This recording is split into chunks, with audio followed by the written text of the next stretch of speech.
Welcome to the 12th video in the series, The Character of the Communist Mode Production According to Marx and Engels. Today we will be going over the 1872 piece by Marx, The Nationalization of the Land. This is a very short piece, which I've subtitled, Common Governance Enables Rational Planning and Higher Production.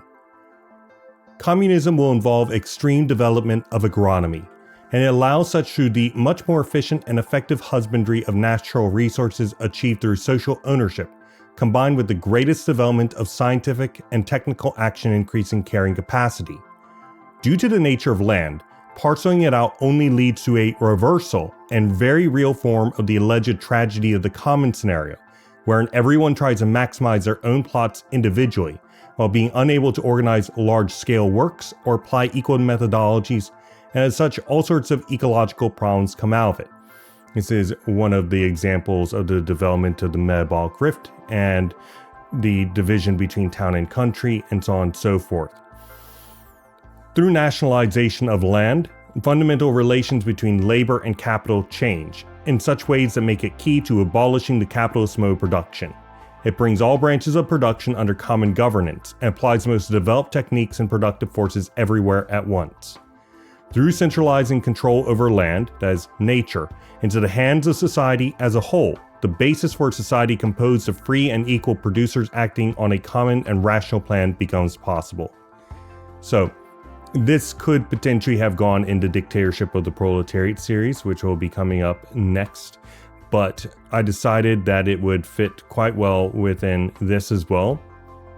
But I think that this is a part of a larger analysis of the development of the metabolic rift. If anybody wants to have more information on the so-called tragedy of the commons, which has been completely debunked, then I recommend Elinor Ostrom's Governing the Commons, which completely debunks this backwards and highly racist, by the way, conception that emerged out of essentially some sort of aim at expressing that effectively through private ownership, somehow everything works out.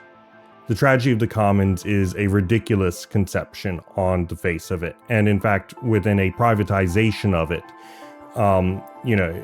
everything works out far worse than a properly managed commons. And this is the distinction between the irrational capitalist relation, which uses irrationality modulated by the existence of private property in these terms, versus a properly organized, collective, rational society that is making determinations about the use of resources based on their own needs and interests.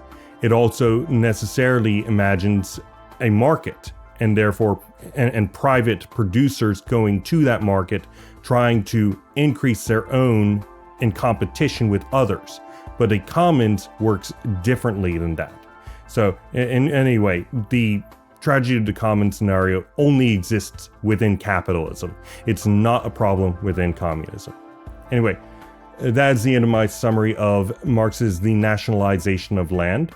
If you'd like to go over the quotations, then feel free, as few as they are, then feel free to go into the description and you can find a link to this Google document.